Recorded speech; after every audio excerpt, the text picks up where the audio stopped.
Hello everyone, welcome back to Online Help Guide. Today in this video, I'm going to show you how to make your Snapchat story viewable by everyone. So watch this video till the end.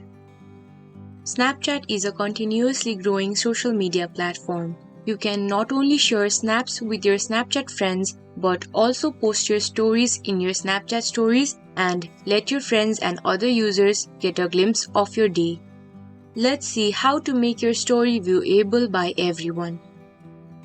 Firstly, open the Snapchat app and click on your profile in the top left corner.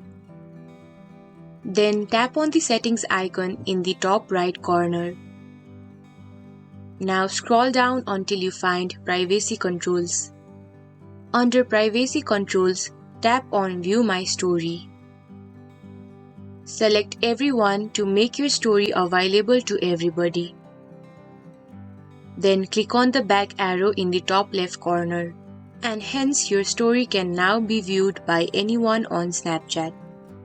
Thank you for watching Online Help Guide. Hope this video was helpful. If it was, then hit the like button and comment down if you have any questions or feedback.